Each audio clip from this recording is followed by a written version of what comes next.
Cheers, Hugh.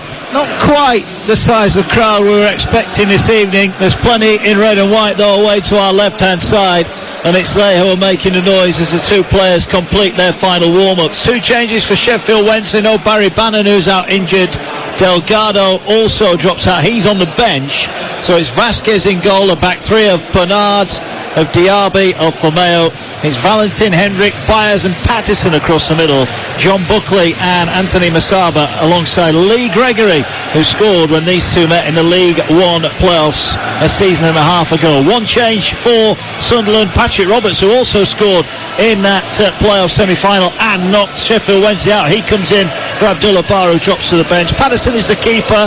A back four of Hume, O'Nien, Ballard and Huggins. Dan Neil holding with Roberts, Bellingham, Pritchard and Clark behind Mason Burst, who still waits for his first Sunderland goal. On the bench for Wednesday, Dawson, Palmer, Vauxhall, Iorfa, Delgado, Bakinson, Smith, Fletcher and Gassama. For the visitors, Nathan Bishop, Semedo, Russin, Barr, Taylor, Awashish, Sealt, Triantis and Chris Rigg, the youngster who scored a couple of goals already this season.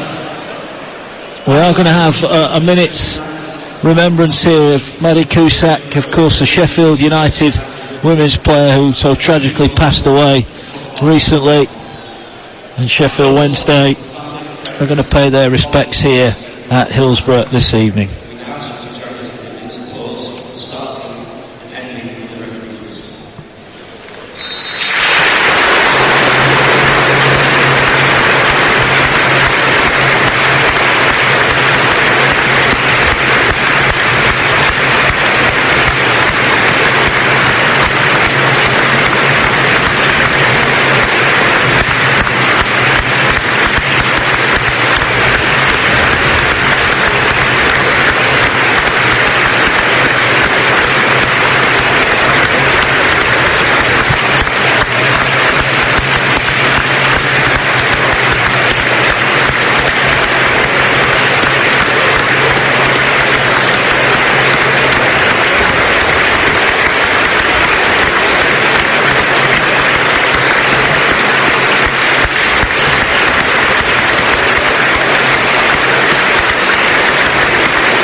Lovely tribute here. Our thoughts with Maddie's family and friends at this horrible time for them. And just a reminder, it is okay not to be okay. And if you need to speak to someone, then ask. So the football about to get underway. Can Sheffield Wednesday pick up a first win of the season? Or will Sunderland bounce back from that disappointing loss? Not a disappointing performance, but a disappointing loss at the Stadium of Light of the weekend. We're about to get underway here as the players, some of them take the knee, some of them choose to stand. We're about to get underway here at Hillsborough. Sunderland attacking the Kop end. They're going from left to right. The red and white stripes, the black shorts, the black socks, the blue and white stripes of Sheffield Wednesday. Those red numbers do not get any easier to say. The sporting weekend continues. We had all the drama at the Ryder Cup on TalkSport 2 earlier. That'll continue tomorrow. But now it's back to the championship. And a huge game. And Sunderland having to defend as the ball played forward. O'Nien actually did really well to flick that away. And it's played up towards Roberts, who tried to play it forward. A few scrappy passes already, Chris. What a tempo. I'm telling you. It's just, you need just a little bit of quality. Take that extra touch. Get that short pass in and go into the game. Callum Patterson does exactly that now, but it was frantic challenges going in, trying to kind of move the ball forward as quickly as possible. Both teams guilty of that. Yeah, ball out for a throw over on the far side. Big following down from the northeast. Filled the bottom section away to our left and most of the top as well, but there are a lot of blue seats away to our right in the Kop end. But once they're attacking here, they'll work the ball into the edge of the area. Ballard will clear it away, and it's an early throw and a chance here for Wednesday to get some bodies in the box. Yeah, I've got to say it was good quality down that right hand side. Valentin, Buckley linking up well, but you know what, Huggins and Ballard just doing their job, stopping the cross from the get-go from coming in. Yeah, Valentin up from the throw and trying to work it in from that right hand side, but he overruns it. It's out for a goal kick. See, I don't mind just a long throw coming in. Just put pressure on the goalkeeper straight away. Give him something to decide. Trying the short one. If you're going to have a short throw in, you've got to create that half yard so there can be a delivery into the box. Here forward comes Luco Nyan, midway inside his own half. He'll have to roll it back to his keeper, Anthony Patterson, who's all in yellow tonight. Away to our right, Nevis Vasquez is in green, and Wednesday have won the ball out the field again, so they're going to attack down the right hand side. This time they've got a chance to get the ball into the box, just overran it slightly, and the chance has gone. It's played forward, Burstow though can't control it, and Wednesday at the moment keeping Sunderland pen way in their own half. Yeah, very, very good without the ball at the minute. It was O'Nien tried that big switch of place. Valentin gets the ball down, drives. I think he has the opportunity to put the ball in the box, and he just allows the defender to come back and get in front of him. I think to put the ball, whip it across the face of goal between the last defender and goalkeeper, and be a threat. But like you say, without the ball, Sheffield Wednesday are forcing the error and then regaining possession, which will go. Risky pass there from the goalkeeper Vasquez, and referee here is given a free kick to Sunderland right on the edge of the area here. Well, the first time the ball's been in the Sheffield Wednesday half and they shoot themselves in the foot. This is a chance from 25 yards out. Pritchard already is stood over this, and a real chance in the opening couple of minutes for Sunderland. Yeah, it's poor from Vasquez. Diaby files the ball back to him. It wasn't a bad ball, but he tries to do it first time. He doesn't have to. Take a touch. Goalkeepers today, there's a responsibility, and they've got to be good with their feet. The ball that he fires into, I think it was Byers, was shocking. Opportunities like that. Sunderland, the first time in their attacking third, Vasquez has made that mistake, and it just puts a nervousness into this defensive line. Well, Alex Pritchard is stood right in front of goal, 25 yards out. There's only him around it. He's going to hit this. There's 4 or 5 blue and white shirts stood in front of him. Sunderland players are moving around. Vasquez waits. Here now is Pritchard. Then it'll be a right-footed free kick. Comes forward, takes a deflection and loops over the top. Corner kick for Sunderland. Yeah, well done its job. I think it had to jump as well. Got a little contact over for a corner. But don't give Sunderland the opportunity to ask questions from anywhere from 18 to 25 yards. They have quality technicians from those dead ball situations. Well, we've got another chance now for Pritchard. He's going to whip the ball in, right-footed in-swinger.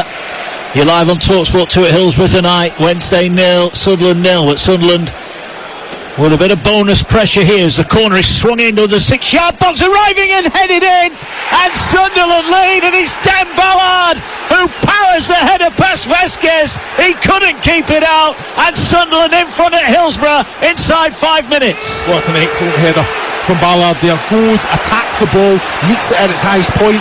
I've got to look at this because I'm sitting thinking the Sheffield Wednesday, they're zonal, and you're always giving the opposition an advantage when you're zonal. No, I used to absolutely be buzzing if I was up against a zonal marking defence from a corner kick, because I'm running. How can you challenge Dan Ballard there? He went, fantastic header on target. Vasquez got to be stronger with his hand because it wasn't straight at the goalkeeper, but it was a good height for him to get a good hand behind it. Wasn't strong enough. But when you're marking like that, you're asking that. Could the keeper have come out, Chris? Where he's headed it, he's only a couple of yards out from goal, isn't it? Spot on. It was 3 yards from the goal line. As a goalkeeper, again, confidence is a big part of it. You come out, you be dominant.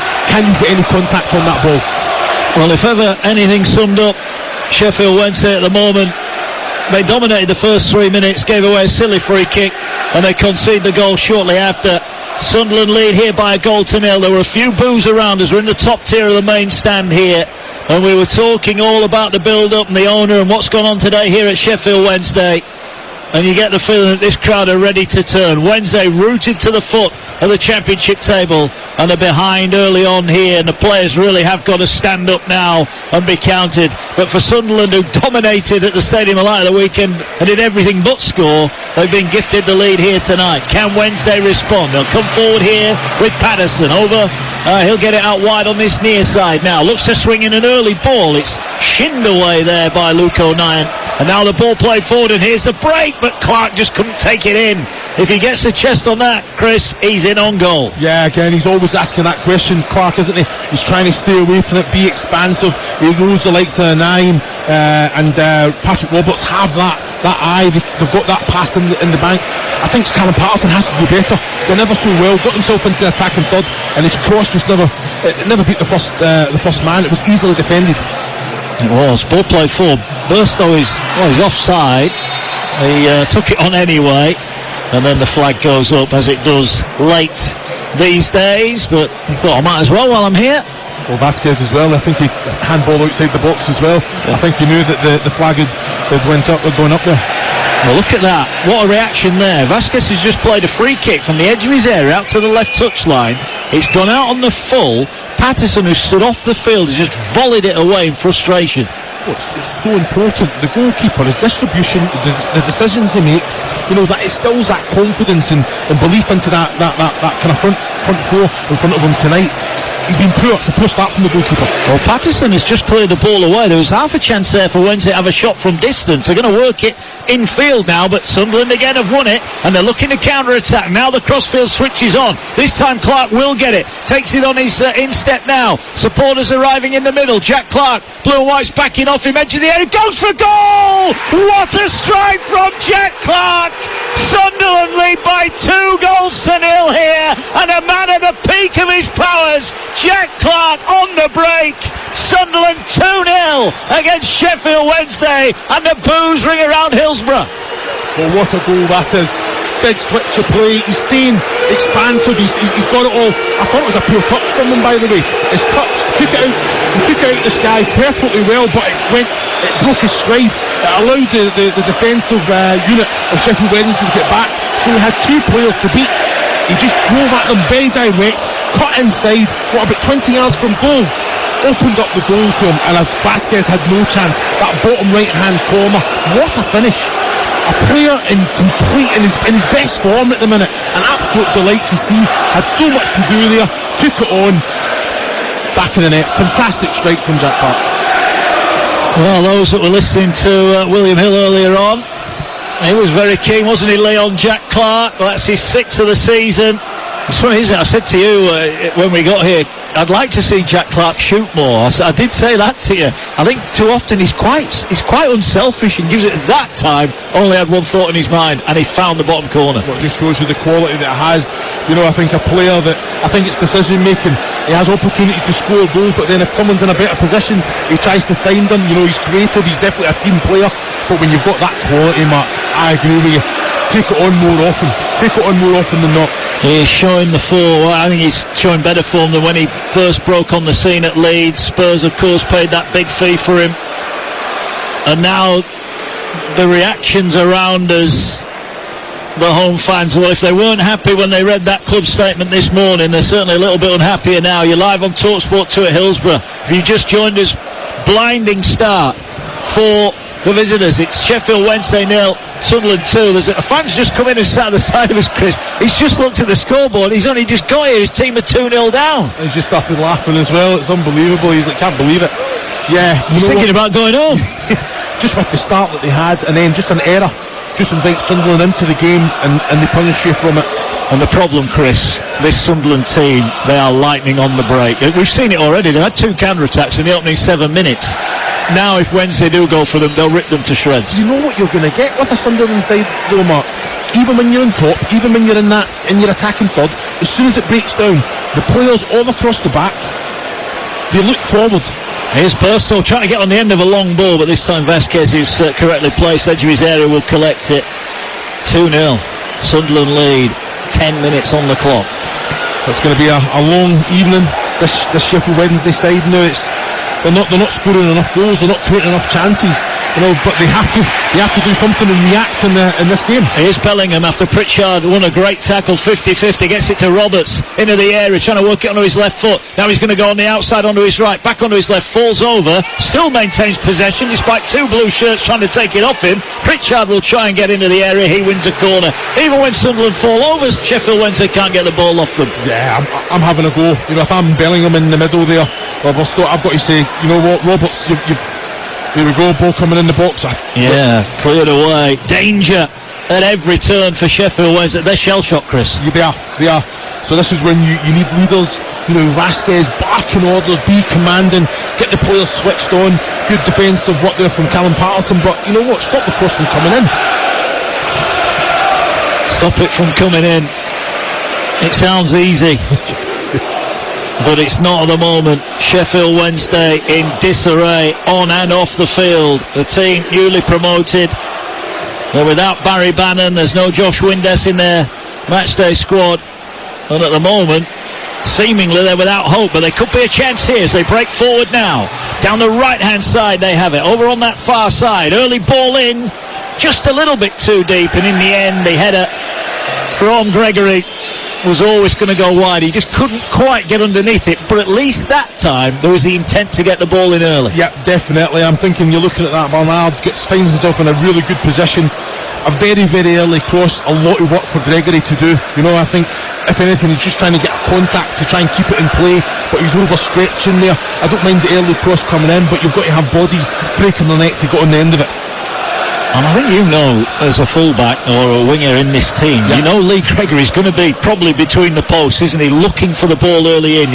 It's not like you don't know he's going to be there. That's why every opportunity you get it in. I just felt there that the fullback could have taken another touch to the line and allowed more bodies to get themselves in that attacking area. Here's Patterson at the back, gets it to Luke O'Nien. Let's go. Munoz looks on from the edge of his technical area. Tony Mowbray's got his hands in his pockets. He stands there, never gets overly animated on the sideline, Tony, but he's very proud of this young team that he's building. A team, we talk about football clubs having an identity, and Sunderland have got one. Young players, let them play, and they are playing some lovely football at the moment. They did slip up at the weekend, but on a good run prior to that, picking up points and moving up the table, looking to go one better than last year's playoff effort. But Sheffield Wednesday, the one good thing for Wednesday is they win a free kick on halfway. There's still a lot of time in this game, and if they score next, then it's way his game back on.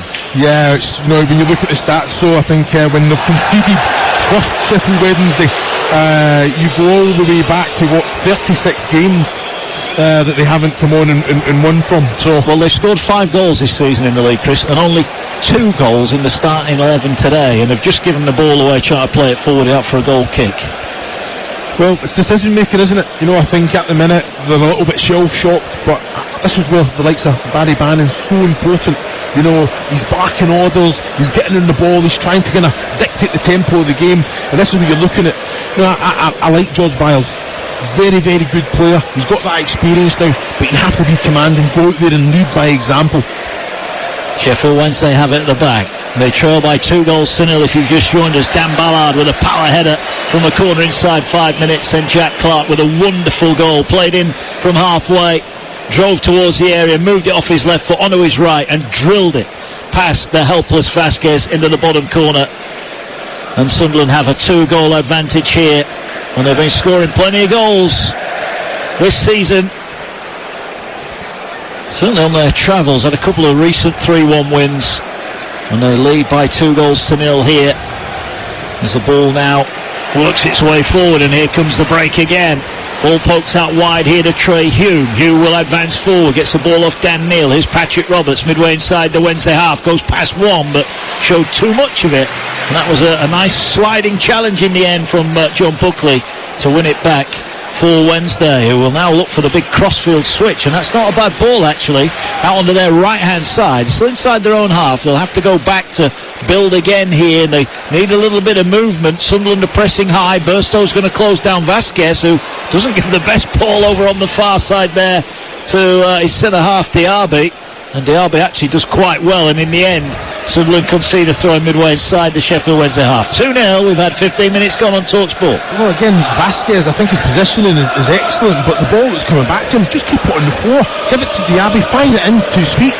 He's just little dinked it, the little pitching wedge came out and just slows the pass down. It puts Diaby under pressure with the likes of Bristol going and trying to kind of intercept that there, but just I need more from the goalkeeper. That's where it starts, Mark. Yeah, now they've taken a throw in and Byers couldn't control it back to the thrower, and it's out for a throw in a Sunderland. Lead by 2 goals to 0 here.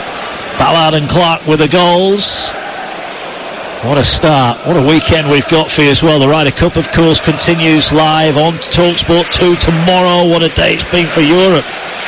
dominating, unbeaten today, 6.5, 1.5, they lead the USA. That'll be back underway tomorrow morning around about 7 o'clock.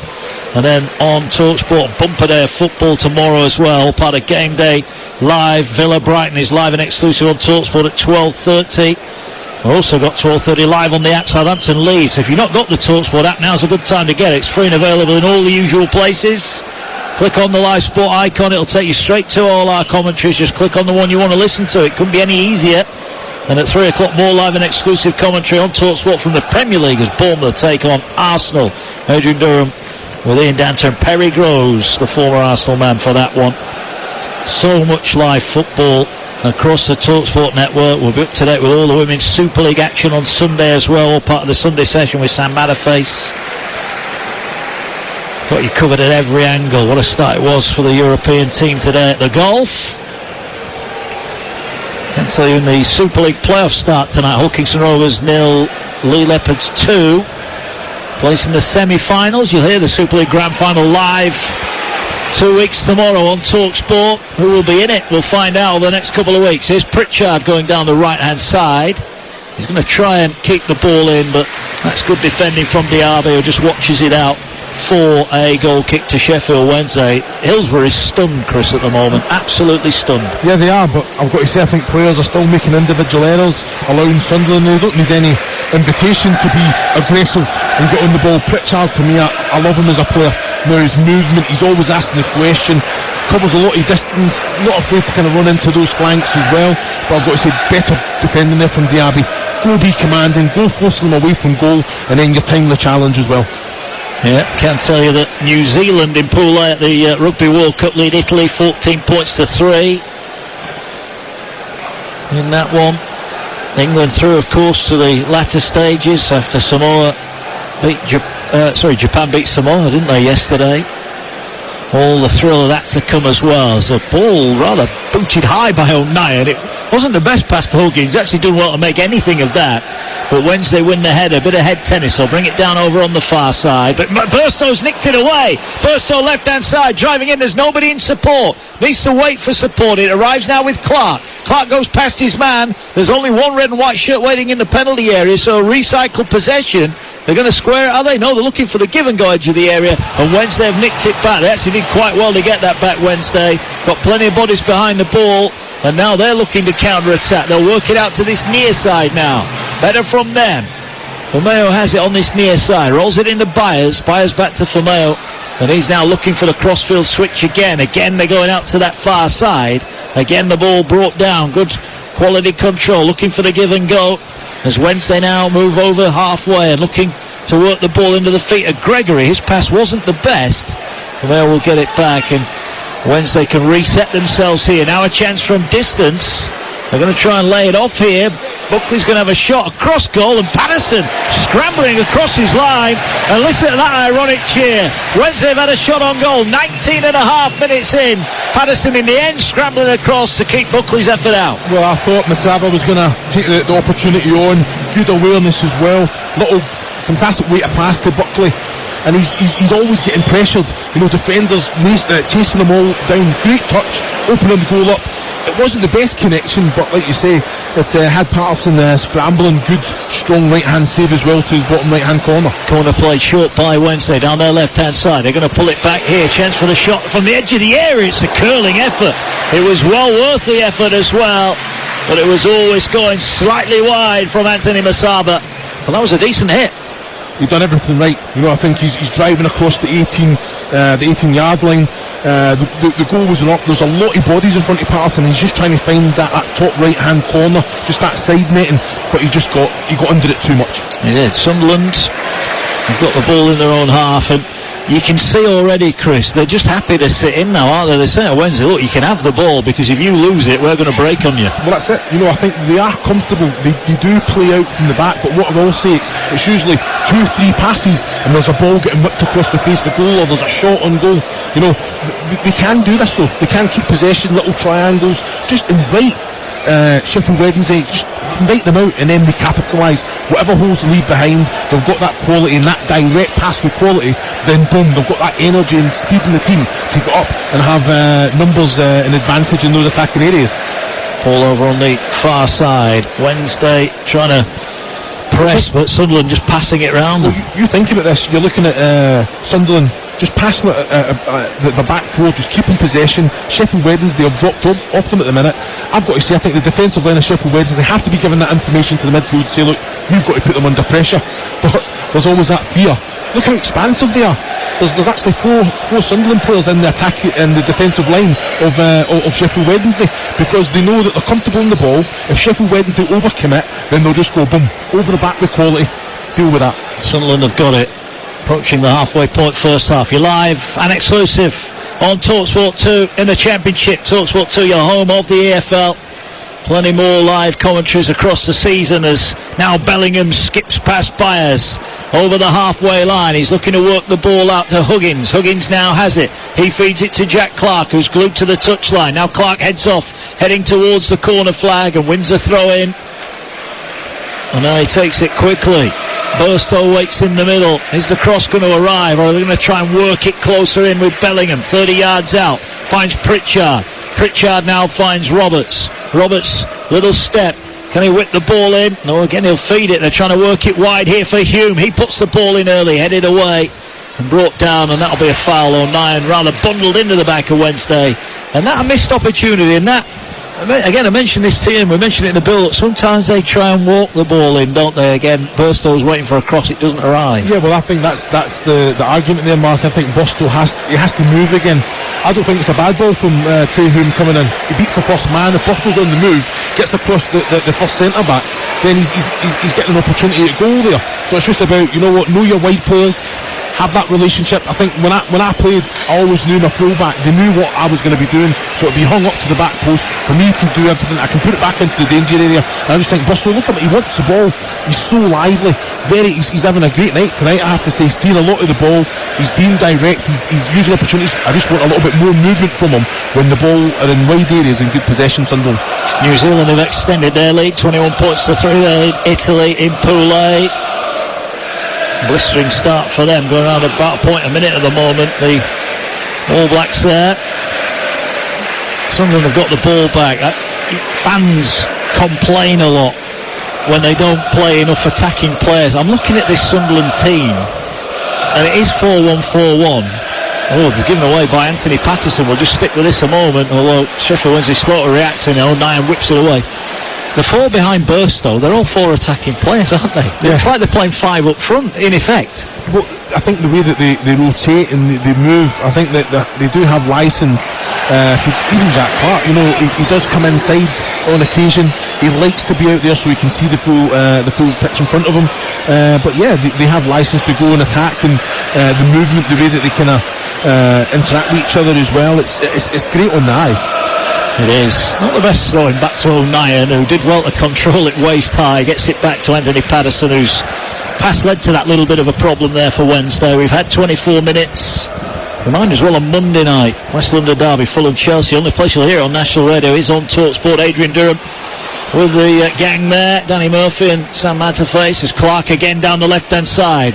Now he cuts back in a similar position to where he shot from, but this time he opts to pass it. Ballard is getting forward. He's already got one goal. He's getting excited now, the centre-half. Lays it off, though. Here now is Bellingham. Bellingham 25 yards out, little dribble. Rolls it back. Gets it back again. The give and go. Wednesday have given away a free kick. A little bit of a cheap bite round the ankle on Bellingham. Didn't really complain, but gets the free kick and takes it quickly. And Sunderland playing like this is a training ground.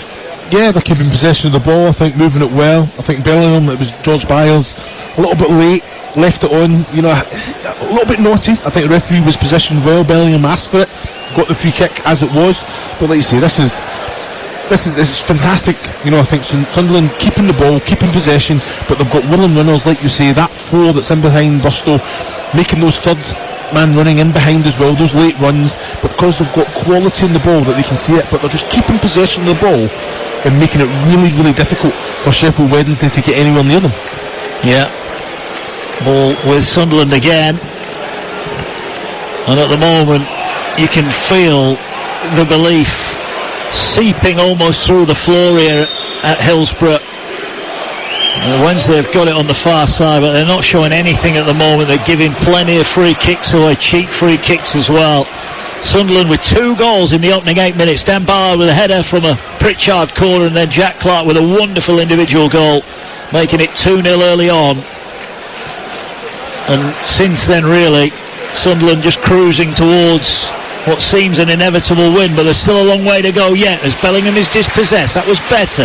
What can Wednesday do here? They'll work it out towards this near side, and the ball played in field by Buckley. It's one now. Saba will get it away. He now gives and goes, races forward, but Wednesday on the halfway line. Now they'll go back, and all the way back to Vasquez, and it was his misplaced pass in the 4th minute that really opened this game up. But Wednesday have got it now. Buckley advances over halfway, cuts in off the left hand side. Bellingham, an arm across his chest, just tries to halt his progression. Ball now will be worked forward here by Byers, looking for the ball over the top. Decent ball over the top, and they just couldn't get on the end of it. Gregory at full stretch just couldn't quite hold the ball down, and Patterson comes out with it. Well, that all came from Vasquez. Better ball out into Byers. He turns, he drives forward. It's an excellent ball from Byers for Lee Gregory. He times his run perfectly well, arcs it. He's always got his eye on the ball, but he's stretching, he's giving it everything there, just can't get that final connection with the ball. But great awareness and delivery from George Byers there. Still 2-0.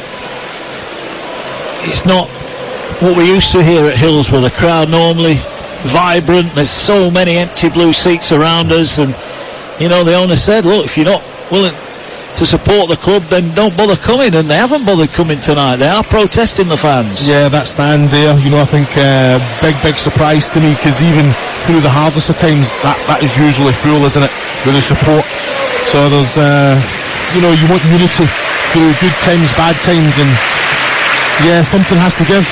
Yeah, there's a ball down below us. Sunderland have it. And welcome along the listeners joining us on TalkSport. We're live at Hillsborough tonight, and it's Sheffield Wednesday 0, Sunderland 2. Blistering start for Sunderland, who were gifted a free kick edge of the box. That was deflected behind. Pritchard whipped it in. Ballard's power header made Sunderland in front inside 5 minutes. And then Jack Clark, the man of the moment, just 3 minutes later, picked the ball up on halfway, drove forward, cut the ball onto his right foot, and unleashed an unstoppable 25-yard shot that gave Vasquez no chance. Sheffield Wednesday, a team in turmoil on and off the field, and Chris Owellamo, Sunderland leading by 2-0 and strolling at the moment towards victory with 29 on the clock. Yeah, really comfortable. You know what you're going to get with a Sunderland side. They've came here, they've dominated the game with possession, they've created opportunities, scored 2 early goals, but then again, I think at the moment in time, really frustrating Sheffield Wednesday. Just keeping possession of the ball. When Sheffield Wednesday go to press, then that's when they've got the quality and the expansive in the side to go forward with quality and numbers and with pace as well. And just a word on the finish from Jack Clark. Wow, it's excellent. Great touch, and then he's got 2 players to beat. He gets at them, takes it round 22 yards from goal essentially, but he's opened up the goal, finds that bottom right hand corner. Vasquez has no chance whatsoever. Just a man in form, taking opportunity on. The full game is live and exclusive over on TalkSport 2. You can ask your smart speaker, you can listen on DAB, or you can listen on the TalkSport app as well. But Sheffield Wednesday stuck to the bottom of the tables. There could be a penalty here. There is a penalty while you're with us. It's Bellingham who's got the ball edge of the area. He's turned his man, Chris. He's gone into the area, and they certainly had a bite there Wednesday, and it's a penalty for Sunderland. Things could be going from bad to worse here. Well, it's excellent from Joe Bellingham there. When the ball's been fired across the edge of the 18-yard box, his back's to goal. What he does is just he drags the ball with his back foot, and Diaby just puts a hand on him and just gives him a little tug there. He's in the box, you can't do it. The referee's up to speed, and it is a penalty kick. He feels the hand, he goes to ground, but it definitely was a penalty. Well, it's Jack Clark who's got the ball on the spot. He's already beaten Vasquez from 25 yards. Now he's 12 yards out. Half an hour on the clock here There'll be some reaction from the home fans if this goes in. Can Vasquez keep Wednesday in the game? Jack Clark comes forward and sticks it in the bottom corner again, and the boos ring around Hillsborough. In trouble on and off the field. Sunderland cruising to victory here. Half an hour gone. Sheffield Wednesday 0, Sunderland 3. Well, it's an excellent penalty. You know, he steps up straight away. You know, he puts the ball down, confident, walks up to it, into the bottom right hand corner. You know, it just shows you he's composed. He's the man of the moment at the minute, playing with a lot of confidence, but he's doing everything right. You're saying that he doesn't shoot enough. He's sitting with 2 goals tonight. He's creative, creates opportunities for others, but he's been absolutely clinical this evening. 3-0. And there are a lot of people, I'm going to say they're going for a drink, but I think some of them are going home, Chris. I think some of the Wednesday fans have had enough already. Well, it wouldn't surprise me. You know, I think there's a lot of negativity around the club at the minute, from top to bottom, and it's disappointing. You know, as a fan, love the club. You know, you want to support the players, you know, and be there for them. But you know, in this situation, it's been very, very difficult. 3-0, ball over the top, trying to get on the end of it is Musaba, but he's beaten to it by Patterson. Well, the way things are going, Chris, we had a chairman's statement this morning. There might be another one coming soon, because this will be 10 without a win in the league. Francisco Munoz is in trouble, isn't he, here? Yeah, he is. You know, I think you're looking at the side, they've not done themselves any favours tonight. Individual error, again, it's invited Sunderland into the game, created opportunities for them, but then you still have to go and defend. You know, the Ballard header from the corner was excellent, but if you're marking Zono, there's an issue there. There's an issue. You've got to be creative. They have been a threat in the attacking third, but that pass just hasn't been on the money. 3-0. Well, we saw Sunderland put 5 past Southampton. Oh, we heard it on TalkSport too. And the way they're going here, they might be in a mood to go one better, because they are flying. 3-0. And it sounds as though we're being disrespectful to Sheffield Wednesday. But Chris, for me, Sunderland haven't got out of second gear yet. They haven't. You're looking at Pritchard there. I'm just, with his back to play, you know, he just hooks the ball and tries to find Clark on the big switch, because they just know where he's going to be. Yeah. You know, it's the plan. Invite the opposition in, and then as soon as you can go either out to Roberts on the right hand side or to Jack Clark. It's interesting watching Clark, isn't it? As you said, when they're deep in their own half, as Wednesday have actually won it back here, a chance for them with Buckley. Can he find a forward ball to Gregory? He does, but O'Nien just outpowers him. That's just a simple will. He wanted the ball more, and it is played forward, goes up for a throw.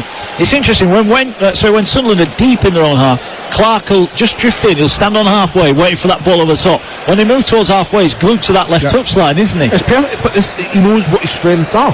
You know, I think even against 2, he's put the ball in the back of the net there, so he knows and he understands his team. I think all these players know that he wants the ball, he's always an outlet, and when you have to tuck in, he has that intelligence as well that he does. But when they're driving forward in numbers, stay away from it. You see the full pitch in front of you, and when he gets it, when he's hugging the touchline, boom, he's so direct when he gets it, like now.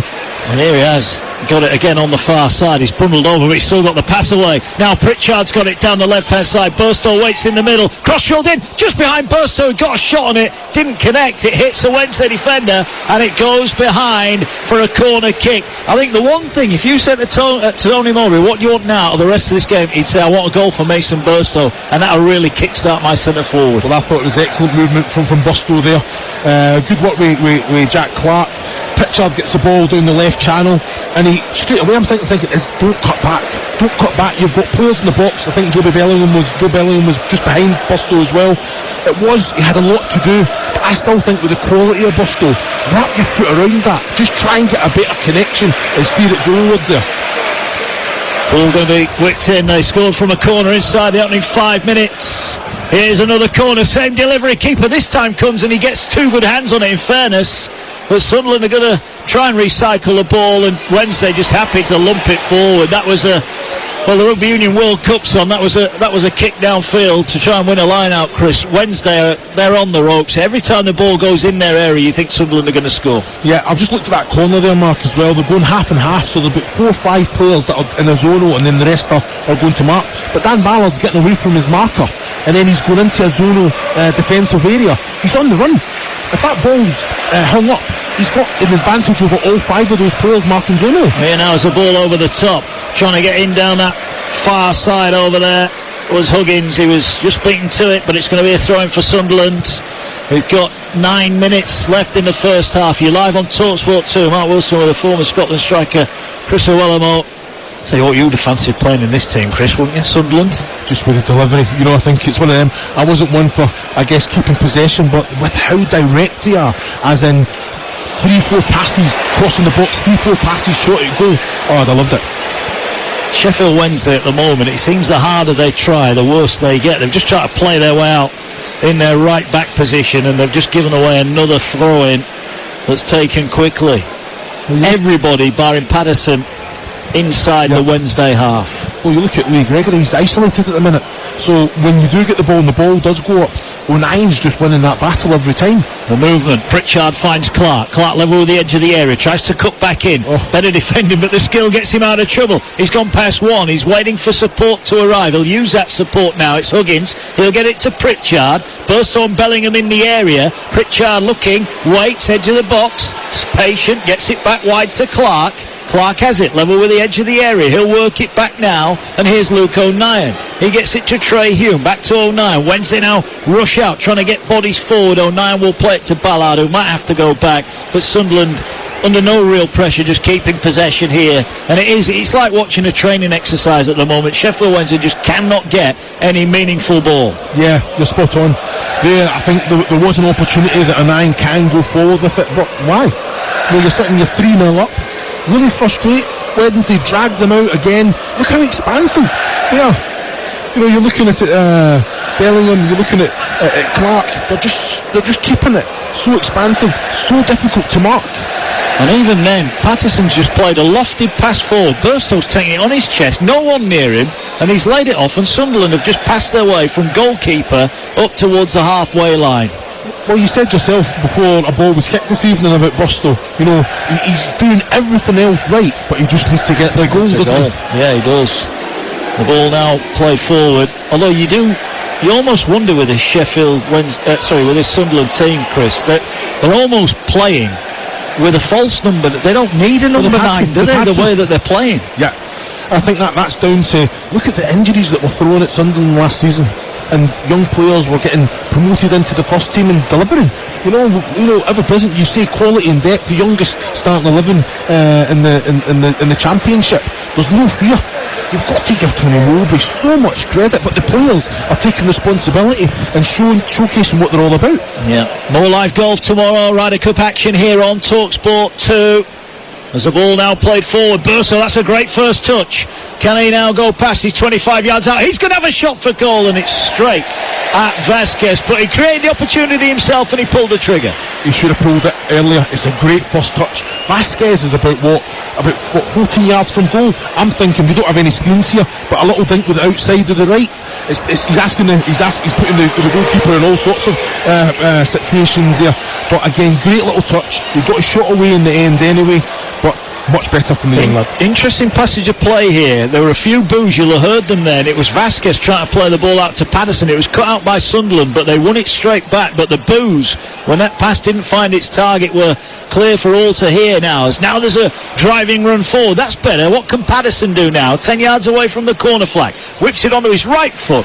Cross is blocked by Trey Hume, and it's out for a throw-in. Well, I think they're doing everything at the minute there as well. Callum Patterson couldn't quite get the cross in straight away. You hear the fans booing. I think when players are touching the ball now as well, you know, it's not what you want to kind of hear. You know, I think when you're a Sheffield Wednesday player, you have to be big enough and brave enough to still get on the ball. Well, here's Byers, gets it to Masaba. Just showed too much of it. I think he's the one shining light at the minute for Wednesday. He's always looking to be positive, but they're just not getting him enough ball. And now Clark's got it. He's on a hat-trick. 2 goals inside the opening half an hour for Jack Clark. 7 for the season. A man at the peak of his form. And now the ball is worked back to him again here. What was the William Hill was with 3+ goals, and Jack Clark to score was it was 12-1. What a shout that was, Yeah. Hopefully you put a bit on. Oh no, never mind. I don't gamble, Mark. There will be people at home that will have got involved with that. Definitely. And well, it's going to take something pretty extraordinary for it not to land now. Sunderland lead by 3 if you just tuned in. Dan Ballard with a header inside 5 minutes. Jack Clark with a wonderful solo goal. 25-yard drilled shot into the bottom corner on 8 minutes. And then Clark, after Bellingham was brought down in the penalty area, Clark stepped up and sent the keeper the wrong way. I think he found the same bit of net he found for that 25-yard shot as well. 3-0 and Sunderland cruising here. And they'll pass the ball again out wide. Huggins on that left-hand side gets it back. Dan Neal's looking for the ball over the top, but Burstow just has his run checked, and it's all the way through to Vasquez, who has it all in green. He'll bring it back to the centre of his penalty area. And now he'll bring it. There's no urgency, is there? You can feel the frustration in the ground as he just pumps it long and downfield. Gregory does well to get a header on it, but there are two Sunderland players clearing up, and now Patterson will just play the ball out to Ballard. See, I think Vasquez, at the minute with the scoreline, he has to go direct. I'd move Patterson closer to Gregory, and just as a two, we just go direct to Patterson all the time and try and pick up second balls in the right area, but at the minute, every time Sunderland get it, they're just so patient with it. They move the ball, they keep possession, they force Sheffield Wednesday out of possession, and then they go forward with pace and quality. Free kick as Clark is brought down. 3 minutes to go, first half, live on TalkSport 2. Remember, Game Day Live tomorrow. Villa Brighton live and exclusive, 12:30 on the app, exclusive. Southampton leads in the Championship. As now the ball fed in here, Burstow, nice touch, takes him past War. In fact, it's Bellingham now, edge of the area, is looking for Burstow in the area, pokes it down the line for Roberts. Roberts just has to wait. Now he's going to turn his man, turns him again, looking to work it onto his left foot, gets it back to Joe Bellingham. And Bellingham instead will just go back to O'Nien, and Sunderland again will play keep ball. In fact, O'Nien with a misplaced pass. Sunderland will just retreat back inside their own half. We've got a huge game in the Premier League, live and exclusive on TalkSport 2 on Tuesday night. Luton against Burnley. That is live from 7 on TalkSport 2. Ball over the top. As now they'll work it down by the corner flag. Sunderland miscontrol, and it goes behind for a goal kick. Well, Jack Clark, the man of the moment. But there's a player down injured over on the far side, and is it Huggins who's down? I can't quite get the old binoculars out. No, it's Burstow, isn't it, who's gone down? See what happened there. He's hobbling back in a position now, but this has been an unreal first half. I've mentioned it. I've been lucky enough to watch this Sunderland team, a few times this year already. You know when you come and watch them, they're going to attack. They're going to keep attacking, whatever the score is, and they'll keep attacking today. If there's more goals to be had, they will have them. This is the third time, only the third time this season that Sunderland have scored first. It's crazy when you think about how attacking they are. So again, you've got to set your traps, because even when they concede that first goal, they don't change. They have complete belief that they're going to create chances and score goals, and they just go about business the exact same way. Here's Bellingham, gets it back to O'Nien. Got a big patch. The pitch looks beautiful, and O'Nien's got a huge patch of mud on his back, covering his number. He's got it now on the edge of his own area. He'll play it out to Trey Hume. Hume will come forward again. Burstow was looking for the early ball over the top. They have gone to him long a couple of times. O'Nien won't welcome that pass from Trey Hume, but O'Nien does well to get himself out of trouble and finds Dan Ballard, and Ballard will bring it forward. I think any Sheffield Wednesday fan in the ground tonight will be hoping there's no added on time at the end of this first half, as Clark picks the ball up centre field, and Burstow was a little bit on heels there, and the ball will be cleared away from him. And the ball now goes down the Sheffield Wednesday right. They've given it away on the halfway line. Wednesday now have to retreat back. Ball over on the far side. It's played in now to the run. Neil, can he pull it back? Looking to drill across goal. It hits the Wednesday defender, and it goes out for a corner kick to Sunderland. And this could be a goal here. Would be the nail in the coffin. I think we see Hillsborough half empty at half time. Yeah, it's great quality again from Sunderland, driving in the back, and then all of a sudden you're looking at Roberts trying to get across the face of his man, Burstow trying to do the exact same. 3 added on minutes at the end of the half, so time here for Sunderland, who scored from a corner inside the opening few minutes. There's a line of 4 red and white shirts from the penalty spot to the edge of the area. Ballard is at the back of it with O'Nien. They're plotting who's going to go where. The ball goes towards the far post where Ballard will head it towards goal, and it's just gone the wrong side of the post. Vasquez was nowhere. I think if that's on target, it goes in. Yeah, look at George Biles is having a proper go there, because you can't let Dan Ballard. Well, you have to mark your men. Basically, as soon as the corner's taken, because there's four Sheffield Wednesday players marking zonal, the 3 of the 4 that are marking then just watch the ball and try and go and attack it. But it was a deep one to the back area, and Dan Ballard had a completely free header. I think he made the wrong decision. He's tried to go for goal. I think you've just got to put it back into the danger area where you've got a few Sunderland shots there. I think that is on target, and again Vasquez has kicked the ball out and the boos ring around. This time Patterson, in fairness, gives him the thumbs up. I think he knows the crowd are getting on his goalkeeper now, and he's frustrated he's not getting the ball, but I think he's done the right thing there, hasn't he? Because he showed earlier when he hoofed it out of the field. That time he was a little bit more diplomatic for his teammate. Well, I don't like it. If I'm Vasquez, I'm having a few words with Patterson at half-time. There's already pressure, there's already negative. You don't want players making it. No, it's one of those things. You're in it together, you win together, you lose together. And I think it's a bit of a cop-out, a bit of a deflection by acting like that. You know, I think there will be words said by the manager and certain leaders in the group. Here's Patrick Roberts. Great first touch. Ball was volleyed to him now. Cuts in. Is he going to unleash a shot? He is, but he couldn't quite curl it towards goal. And it goes behind for a goal kick. But what about that for a first touch? The ball dropping down. Not only did he control it, Chris, he beat his man in one touch. Yeah, it was fantastic. He knows exactly what he's going to do with it. Got round the outside of his man, got onto the end of the ball, and I've got to say it, the look that Pritchard gave him for taking the shot on just was, yeah, come on. Yeah, the touch was that good, but don't get ahead of yourself there. You know, and I think it was the wrong option. He had three different options there when he was driving forward. Even if it's just bouncing off Pritchard to get it back again there. But again, I think he got a little bit excited with how good that touch was. Yeah, New Zealand lead Italy in Pool A, 42 points to 3. I can tell the Hulkinson Rovers lead Lee in the knockout playoff game in the Super League. 14-2 it is at the break. Here, Sunderland leading by 3. We're in a 3 minutes added on time here, last few seconds of this first half. I think we're going to hear a lot of boos at half time, because Sheffield Wednesday, well, they dominated the opening 2 minutes, Chris, and from the moment that Vasquez gave away that free kick on the edge of his penalty area, and listen to that. That tells the story. I think they've been pretty reasonable, the Sheffield Wednesday fans, in that first half. Dan Ballard with a header after Vasquez gave away, his poor pass led to a free kick, edge of the area. Pritchard shot deflected over. Pritchard whipped in the corner. Dan Ballard inside the 6-yard box, planted his header past Vasquez for 1-0. And it got worse 3 minutes later. Ball to Clark on halfway, drove forward, cut the ball on his right foot, and from 25 yards out, he unleashed an unstoppable shot into the bottom corner to make it 2-0. And then it was Clark, after Bellingham was brought down just after half an hour. Bellingham down in the area, upset Clark, sent the keeper the wrong way, and things are going the wrong way for Sheffield Wednesday here. They're in big trouble on and off the field. At the break, it's a very, very disappointed home section here. It's Sheffield Wednesday 0, Sunderland 3. Cheers, Hugh. Team's out for the second half. Didn't see any changes down below us, so we are as we were at the end of that first half, and Sunderland in the red and white. They're going to have a shot straight from the kick-off here. It was Pritchard who had it.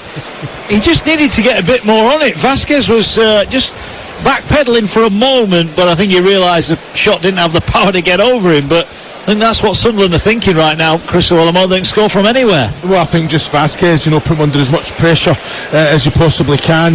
I think Pritchard, with the quality that he is, you can see that Vasquez is way off his line, and he's like you say, the confidence in this Sunderland side at the minute is unbelievable.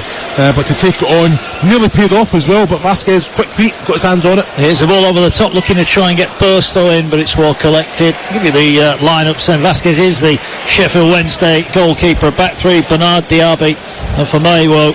And it's Valentin, Hendrick, Baez and Patterson across the middle, with Osaba and Buckley alongside Gregory as the ball goes down the other end of the field, and Patterson will come out and collect it. He's the Sunderland goalkeeper. Back 4, Huggins, Ballard, O'Nien and Hume. Dan Neil is holding. with Roberts, Bellingham, Pritchard and Clark behind Burstow, who leads the line up top. Minute gone, second half. Patterson has it. It's interesting though, Chris, because you made that point when Burstow had a chance earlier in the game about Vasquez starting position. Clearly they've noticed it and they've said, right, let's have a look, let's see if we can get in behind. I thought Sunderland were offside here, but they played in down the right. They are onside. Roberts is looking up, he's got Clark at the far post, he might not need him, goes for goal. It'll fall for Pritchard. I thought Patrick Roberts was offside there, but it must have been a really well-timed run. Ball edge of the area. Can Huggins keep it in? I fear he won't. Oh, did he? No, it's just gone out. Linesman on the far side puts his flag up this time, and it's behind for a goal kick. Well, I've got to say, Patrick Roberts had two opportunities there. You know, he's got in behind the defensive line, he's in the wide area. Jack Clark's also basically in line with him, but behind the defensive line, he just needs to fire it across. Jack Clark's getting an opportunity. As soon as he doesn't, he then allows the defensive unit to get back. He takes it through two players, and he's just got to set Pritchard at the edge of the box. He's actually in the box to just get a shot away. He goes for the shot himself. Two opportunities there that Roberts has to kind of pass the ball on. Pritchard has won it again on halfway. Instantly drives forward. Well, Sunderland have taken up where they left off in the first half, and that's constantly attacking, constantly probing, and they've got the ball again inside their own half. They'll bring it forward now down this near side. Huggins is always a willing runner for Clark, who I thought his touch would just let him down there, but managed even then to keep it in the field of play. Bellingham goes back, and it's keep ball again here. They're stunned here, Sheffield Wednesday. This is not what they expected when they got promoted back to the Championship. They thought, not that they'd be challenging top end, but they thought they'd be competitive. At the moment, looks like it's going to be no wins in 10, Chris. Well, this is, they've had the half-time to have an opportunity to kind of get yourself kind of gathered again, take on the information, but I've not seen any difference whatsoever. Sitting off Sunderland, allowing them to just slow the play down. Oh, defensive high line, you're 3-0 down, you might as well lose 6-0 or try and get yourself into the game. But I'm expecting the defensive line to be high, push the midfield line on, that in itself will then do the attacking line, and then just go and press in numbers. Don't allow Sunderland to dictate the tempo of the game, slow it down and speed it up whenever they want. Well, Sunderland have got it now with Roberts on that far right hand side. Goes past one, he's gone past two, it's too easy. He's breaking into the box now, he's driving in towards goal, and eventually his shot is deflected. Could he have passed to Burstow? Pulled back, looking for the pullback. I don't think the pass was on. I think Sheffield Wednesday defensively got it, but how easy was it for Roberts in that right hand side there? You know, I think he had two players, Sheffield Wednesday players up against him. Boom, a little bit of pace, quality over those first 3-4 yards he was gone. Then excellent touch across his marker. And then when you're saying that Burstow's cut back, I think there's excellent movement again from Burstow, but I just thought the channel was blocked off with good defending at the end. Ball going to be swung in, corner kick. The Sunderland faithful look on, who've made the trip down. Here, ball whipped in near post, it's poked away. It'll fall towards the halfway line, where it's picked up by Niall Huggins, who decides his best pass is back to his goalkeeper Patterson, and he will have it. Well, I think Anthony Patterson, as it stands, Chris, will be able to put his kit in the bag and won't need washing for next week, will it? Unbelievable, isn't it? It's, you just think, yeah, take opportunity, get a shot away. I think it was Nasaba, wasn't it, first half that had that chance. He probably should have done better with it. He wasn't really pressured. But you know what? It's like 3 shots in open play in the last, 3.5 games. It's nowhere near good enough. It's not. And the frustration growing as Jack Clark is bundled over again. On halfway, free kick. Bellingham will retreat into his own half. He will move the ball out wide, and he now will get the ball back again in the centre circle. Now he moves it left to Clark. Huggins again makes a great run down the touchline. Clark ignores him and goes back, and Dan Ballard has it, whose first goal inside 5 minutes really set the Sunderland bandwagon rolling. This result would lift them above Hull back in the 4th, as now the ball could be on over the top. Burstow's made a run. Good run as well, and there are plenty of red shirts to pick up the pieces after Wednesday won the header. Here's Huggins now, gets it away, it'll come back to Huggins, who's got Clark with him. Clark level with the edge of the area, just stands waiting for defenders to move in front of him. Goes back to Trey Hume. Now just out muscle there was Joe Bellingham, a little bit too casual on that occasion, and Sheffield Wednesday do win it back. The worrying thing for me, if I'm a Sheffield Wednesday fan, Chris, the Wednesday defender there wins the header from Burstow. There are 3 red and white shirts quickest to the bouncing ball. But that's part of the game. You know, I think you've got to pick up second balls, and like you say, Sunderland are on the front foot, they're anticipating it, they're there all the time, and that's where Sheffield Wednesday have been nowhere near competitive. Go out there, pick up more second balls, you're seeing a lot more of the ball. But it's Lee Gregory that's dropping back on the back of Joe Bellingham there and regaining possession. You know, that they've got enough bodies in there that he's trying to stretch the pitch. But he knows that he's not seeing a lot of the ball, and they're getting passed round. He's trying to affect the game. But I need to see that reaction from another 8 outfield players. Can say in the Super League elimination playoff, Hull Kingston Rovers 18, Lee Leopards 2 is the latest score. Winner goes through to the semi-finals next weekend. The loser out, season over. You will hear the grand final of the Super League live on TalkSport 2 weeks tomorrow, live from Old Trafford. We'll be there. Who will we be looking at? Wigan and Catalan's got the week off. They will be at home in the semi-finals next week. One of them, as it stands, will be playing Hull Kingston Rovers. St Helens play Warrington tomorrow. Ball out with Sheffield Wednesday. Well, that's handball from Patterson. That ball didn't go out. He just punched the ball back, didn't he, there? Out of sheer frustration. He said it had already gone out for a throw-in. I think the linesman has given a throw-in, but that was a little bit silly, wasn't it? Yeah, again, I think it just shows you the frustration. No, it is a free kick. It's a free kick, so again, what's he doing? You know, I think it's over him, and I think that's what he's so disappointed about, that he's hugging the line, and it's not an easy pass to him, but he's just not seeing a lot of it in the way that he wants to see it, Callum Patterson, but he's got to react better. Ball now is laid back here, and Sunderland have it, and they have it down the left-hand side. Pritchard will come forward now. He will get it into Bellingham. Bellingham now will work its way across to Dan Neil. Neil finds O'Nien. O'Nien then moves it to Roberts. Roberts gets it back over on that far touchline side. Pritchard misplaced his pass, but Neil's still quickest to react, and he keeps the ball alive, and then he continues his run down the right hand side, and it's kicked out of play for a throw for Sunderland over on the far side. We've had 8.5 minutes second half, and we've seen absolutely nothing from Sheffield Wednesday. Nothing at all. You know, not trying anything, not going direct to Gregory. Patterson, like I said, I think Patterson's got to go up top beside Gregory, go direct, pick up the second ball, but Zisco does not play that way. You're 3-0 down. You've got to try and show something. Get a goal back. Look at the skill here. Ball whipped in towards the near post. Lovely intricate football from Sunderland. The ball is cleared away and hammered out, and it's taken a nick off a Sunderland player. We're thrown to Sheffield Wednesday just inside their half of the halfway line. 3-0 Sunderland lead here. Jack Clark's double after Dan Ballard put the Black Cats in front. 3-0 they lead. It feels like a matter of how many Sunderland want to win by here. No, exactly that. I think there, Burstow again showed good movement in the box. It wasn't a bad ball from Trey Hume, but defended well. You know, making sure that they're going, getting that first contact.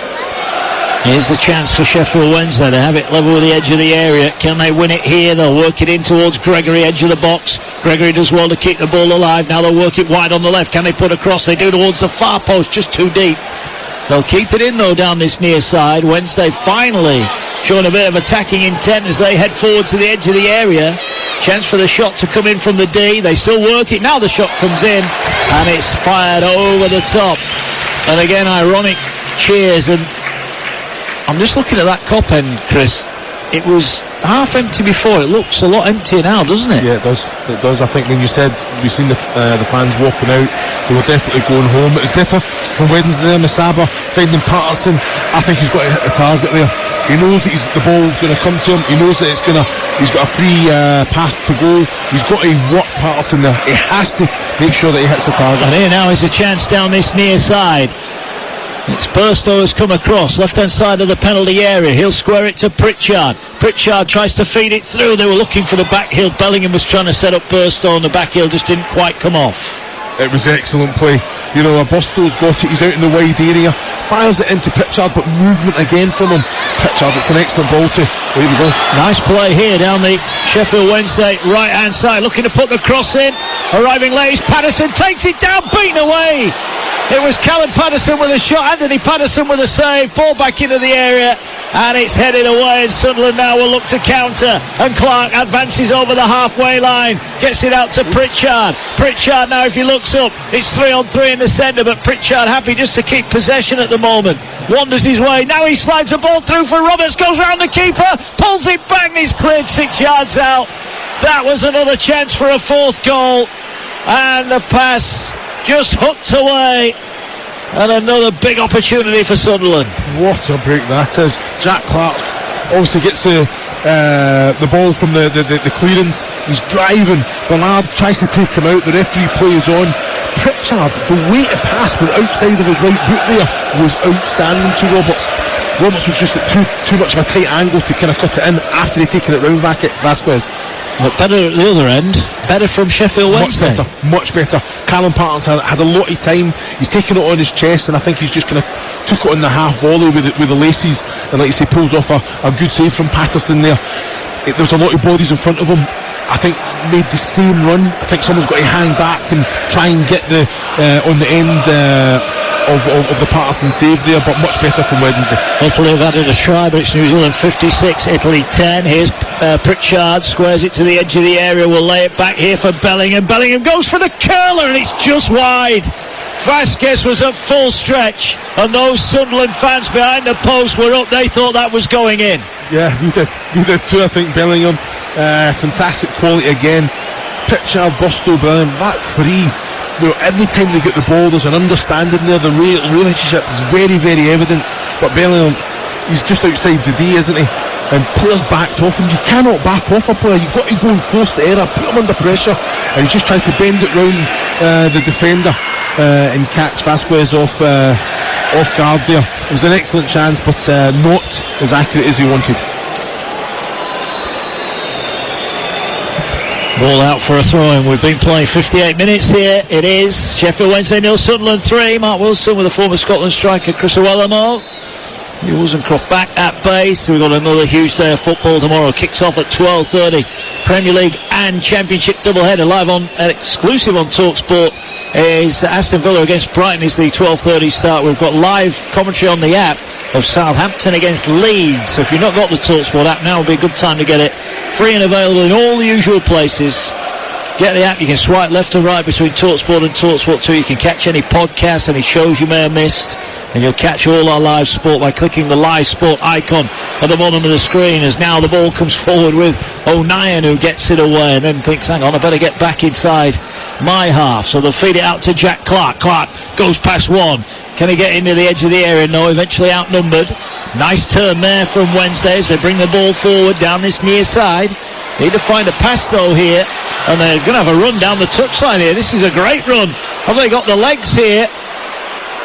It's Musaba again, and he's won a corner. Fair play, 70-yard run, carrying the ball, and he's won a corner. Under a lot of pressure there as well. I thought it was excellent. Great quality shown there as well. Round one side of the player with the ball. Fantastic athleticism as well. And I'm just trying to think, I think it was Bellingham that tried to kind of match him all the way and put him under pressure and gave away the corner in the end. But that can be the catalyst. Just kind of lift the fans, lift the players around. It could be a header, a challenge, a run like that, just to try and get something out of this side. I mentioned him in the first half that he was the player for me that looks the most likely. Now there's a corner. Everybody back for Sunderland. All going to be swung in by Buckley towards the 6-yard box. It's headed away. Comes back to Buckley. Gets it 6 yards off the byline. Now he works another good ball into the area. Flick header at the near post, but not enough on it. And it'll roll behind for a goal kick to Sunderland. Still lead by 3-0. An hour gone here. No real signs yet of a Sheffield Wednesday comeback, but so low was the bar in the first half, you'd have to say they've been better second half. Yeah, they have. Again, there, Buckley just getting that yard, putting the ball in. Lee Gregory, I think he's hanging in the air. He's just trying to steer it into that back post area, just get a little touch on it. and I guess he's just never had the accuracy in the header, but much better, and body's been on the end of it, and the quality coming in as well. Still 3-0 here. Hull Kingston Rovers lead Lee 18-2 in the Super League playoffs. At the World Cup, 56-10 New Zealand lead Italy, and in the Ryder Cup Europe lead the USA 6.5 to 1.5. Day 2 of the Ryder Cup, live from the Marco Simone Golf and Country Club in Rome tomorrow. You'll hear it live on TalkSport 2 from 7 a.m. tomorrow morning. All the action for that. Don't forget as well, NFL is live on Sunday, as here come Sheffield Wednesday trying to work it down their left hand side, but they've won it back. Bellingham gets back, picks up the ball, he loses out to Baez. It's play on now. Ball is now into the feet of Masaba, tries to feed it to Gregory, who just couldn't quite control it. It wasn't the easiest ball to deal with, and Sunderland now looking to try and break out, but that is halted. Sheffield Wednesday showing a little bit more eagerness to win the ball, but Sunderland trying to play it round them. Oh, the pass there, that's a foul. The layoff from Burstow, and that is a foul on Roberts' far side. Free kick. Talking about the touch of Burstow though, that's fired into him there, just a little deft touch. Roberts doesn't even have to break stride that he's actually taken out there, but he's really impressed. Really impressed me. Just his movement, his awareness, and then when he gets the ball, he's not afraid to be direct and take players on as well. But like you say, he's a striker. He's going to be judged on goals and goals alone. He is, but what is this, the third successive away day that Sunderland have banged in 3? If his teammates keep banging them in, that becomes not as important. It's when you lose, like on Sunday, when you lose 1-0 and you've not got a goal. I know what you mean, but as a striker, you've been very kind to him. As a striker, when you look at it at the end of the game, if it's 46 games played, you look at the games played, where's his goals came from. Doesn't matter if it's penalties, whatever it is, you make sure that you're scoring goals, because you can only go so long doing everything else right. Well, you can, but it's the 5th game of a long spell, and he's working them out, and they're working him out, and it's a project that's on the run, and it's building. The one thing you do know is that Tony Mowbray is going to look after him. Yeah, 100%, and what a player he is. But like you say, the first one's always the hardest to get. When he gets it, floodgates are open. I said it to you when it was 2-0. The one thing Tony Mowbray would have wanted would be a goal for his centre forward, because that then is a springboard for him to move on. Interesting tonight, 3-0 Sunderland lead. It's been a demolition job, really, and I'll say what I said earlier on. I'm still not so sure that Sunderland have got out of second gear, but that's probably been a little bit derogatory of how hard they work when they don't have the ball, and there's always 2 or 3 of them round it trying to win it straight back. Yeah, that's part and parcel of it. You know, I think there's a real understanding there. The work ethic is excellent. You know, I think positioning-wise, communication, organisation, they're ticking all the boxes, and that's with and without the ball. Without the ball, they're one of the most aggressive to go and get it back, force the error, but they've got that bravery and composure in the way that they play, that when they do in that transition, it's always the right pass, it's always the short pass. Let's slow it down again, let's build again. Here's O'Nien after a neat bit of Sunderland football inside their own half. Sunderland have got home games with Watford and Middlesbrough to come in the next week. They'll go 4th tonight above Hull City. There's still a big gap between the top 3 who've got a bit of a blanket, haven't they? Those at the top at the moment, but the pack will keep chasing. If we know anything in this division, it'll get tight and tense at some point. 64 gone. You're live on TalkSport 2. Mark Wilson, Chris Llewellyn, Hugh Rosencroft with you tonight, bringing you live football from the Championship. TalkSport 2, your home of the EFL. And so much to come as, well, Sunderland, are they overplaying there? In the end, they kick it out. I think they wanted a free kick there, but they probably for the first time tonight just guilty of overplaying. And Trey Hume got a kick on his ankle, and the referee was having none of it, said it's a throw-in. There's another couple of Wednesdayites decide enough's enough. They just go past us now. They're wanting to beat the rush, but I don't think there'll be a rush at full time unless you're in the away end. Here come Wednesday. Is there a chance to get one back here? Driven in low. Pritchard will get it, tries to work it forward. He was looking for Burstow, couldn't find him, but Sunderland have won it back again, midway inside their own half, and then they win a throw-in on the back of it. It just seems that everything they do just works out fine for them. Sunderland. Yeah, you know what, I think you already alluded to it about how hard they work. You know, you go out there and you make your own luck, but the way that they go out and play, the way that they express themselves, they're not coming and doing anything that you've not seen before. You know what you're going to get with the Sunderland side. They've got an identity there, but they really believe in it. And when they're on form, they can beat anyone in this division. And, and there's an expectation there as well, Mark, that they believe that they should be right up there asking questions at that top end. Well, Robertson Pritchard, their night is done. They can go for a breather with 24 minutes left.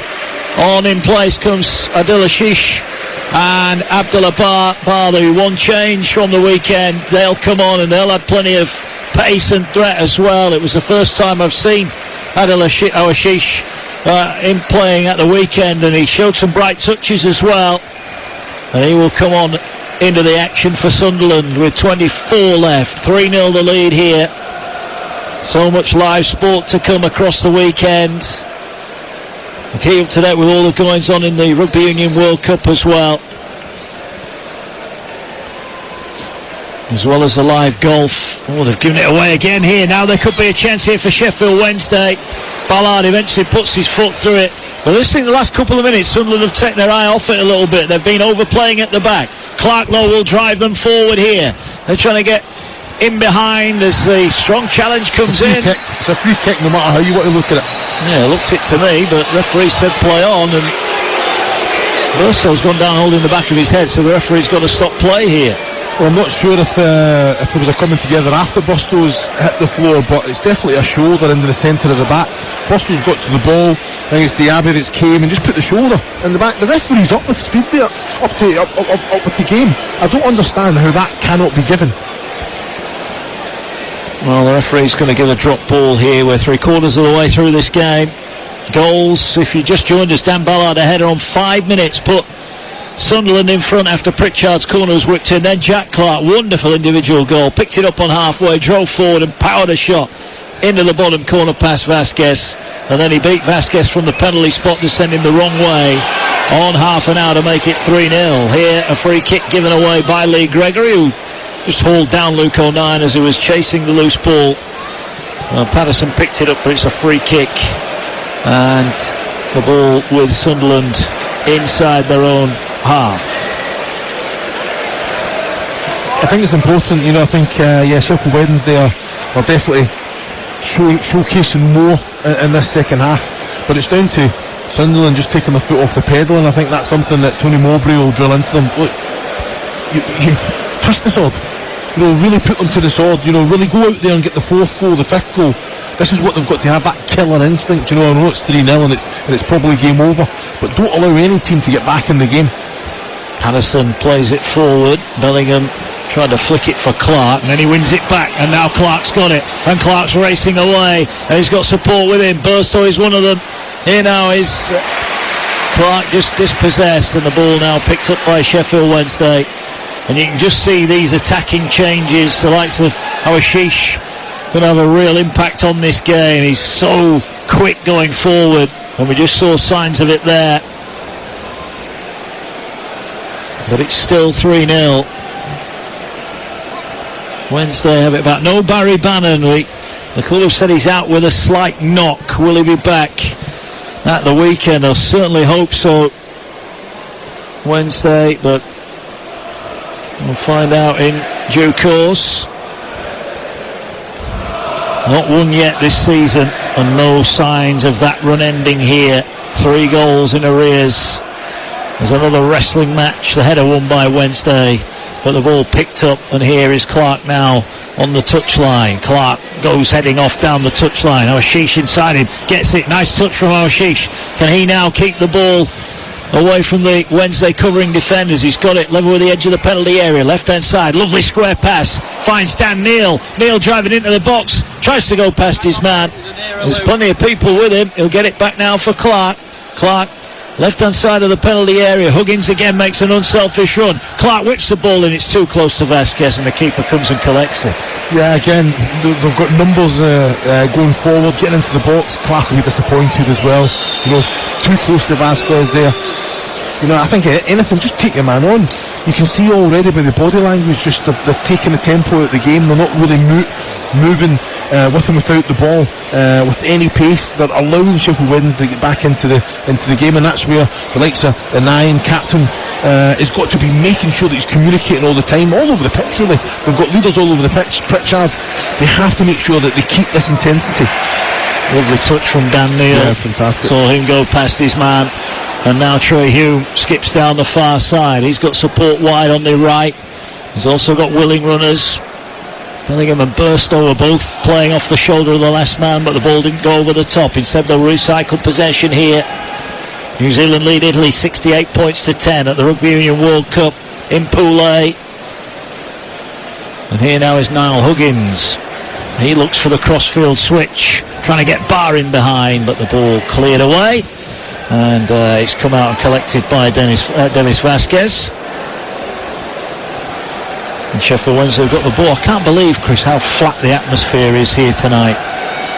I know they've never really been in it, but it's so flat, isn't it, at Hillsborough? We're just not used to this. No, not at all. You know, I used to love coming here as a player. You knew it was always going to be hostile, and I just think the fans, you know, when you look at it now, they love their football club, you know, but they've got to understand that the players need you. The players need them to come here in their numbers and create that hostility, no matter the relationship they've got with the owners, because they don't want it to kind of go down that void and disappear, you know, and there's a real possibility of that happening with the financial situation. Yeah. If you just showing us all the chat is about the owner, he said he's not going to put any more money in. Well, the supporters well, he basically accused the supporters of not supporting the club, didn't he? Here come a couple of changes for Wednesday. Going off from the field is Paul Valentin, and he's been replaced by Juan Delgado. So Delgado into the action then. And also going off the field, John Buckley, who's going to be replaced by Jenny Gassama, who comes on. So double change then. Francisco Munoz. Just a word about him, Chris. I mean, no winning 10, rooted to the bottom of the table. He's got to be in trouble, hasn't he? Yeah, big trouble. And you know, it's with everything that's going on, it's probably the last thing that the owner wants to do is get rid of the manager. It's just been a big clash of heads here. Two Wednesday defenders and the Sunderland attacker as well have all clashed. It looks like one of the Wednesday players in a bit of trouble here. In fact, Burstow's got up. He seems okay. Physio's not even gone on to check on him.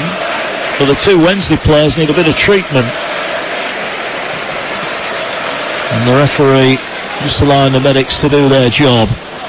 16 and a half remaining here. Sheffield Wednesday 0, Sunderland 3, live on TalkSport 2. Busy day of sport tomorrow, Chris. Villa, Brighton, Southampton, Leeds, both live on the TalkSport network. Southampton going to get a win tomorrow against Leeds? It's going to be a difficult one. They have to. Well, you know what you're going to get from Southampton. They're going to try and play it from the back, but the way that Leeds go and hunt the ball as well, it's going to be a difficult afternoon. It is. Villa Brighton's a decent game as well, isn't it? Both dumped out of the cup in midweek. Both had disappointing first games in Europe. Yeah, both have got to react, haven't they? Both had good wins in the Premier League in between. Yeah. So who's going to win tomorrow? I was on the Fools panel earlier on with Danny Kelly. I went for a draw. I think it'd be a draw. Sitting on the fence. That's what the fence is there for, Chris. Yeah, it's poor. Come on. All right, then what's the score going to be? I think Villa will pip it tomorrow. Okay, if it's a draw, I'm going to ring you up tomorrow. Rest assured. I'll be listening on the app. Don't worry about that. And then at 3 o'clock, Bournemouth take on Arsenal, Adrian Durham. And have all the goals as they go in. Don't forget the golf is live tomorrow morning, the Ryder Cup. Europe 6.5, USA 1.5. That's at the Marco Simone Golf and Country Club in Rome, the Ryder Cup action. What a day. Didn't lose a single game today, Europe. They were brilliant from start to finish. Won the opening session 4-0 and then wrapped up 2.5 more points. They're still getting treatment here, the Wednesday play. I'm not sure it is down, so I don't want to speculate at the moment, but it was a sickening when you see 3 players going down having clashed heads, and you know there's a problem. And even on a frustrating night for the Wednesday fans here, they're being patient as their player gets treatment. No one likes to see anybody get injured, and we have got a head injury at the moment. I think Sunderland are about to make more changes here. Tony Mowbray's starting to empty the bench. We are now going to see the withdrawal of Jack Clark. He's going to be replaced by Chris Rigg, the youngster, the exciting teenager who's scored a couple of goals so far this season. And also coming on into the action is Nasari Russin. So more attacking players coming off. Mason Burstow hasn't got his goal tonight, but he'll get a standing ovation. He applauds the Sunderland faithful back. Look, if you're not going to get your goals, the next thing you can do is work your socks off, and he's worked his socks off. Yeah, he has. He's been really, really good. You know, you look at the movement without the ball. I think he's got that quality touch. He's comfortable. He goes and wins his aerial duels. He links up the play very well. He finds himself in those wide areas as well. I think he's very, very comfortable with ball at feet, that he can be direct and get at his opposing player. No, he's look at it like the way that they're all reacting to him as well. It's good to see. Yeah, so the youngster will come on, Chris Rigg, who scored in that 5-0 win. What a start to his career he's having, by the way. Young Chris Rigg, the schoolboy, if you like, scored in the League Cup and scored in the league as well. 2 appearances. 1 in the league, 1 in the League Cup, and 2 goals for him. 16 years old. Yeah, he was training a couple of days off school to come in and train. Had that goal disallowed last season in the cup against Fulham. Remember that? But he scored 2 this season. That's what it's all about, isn't it? Yeah, that's it. The roar when he scored at the Stadium of Light in that game over Southampton was something else. Brilliant. Roy of the Rovers stuff. Pleased to say the Wednesday player is up, but looks extremely groggy. Is it?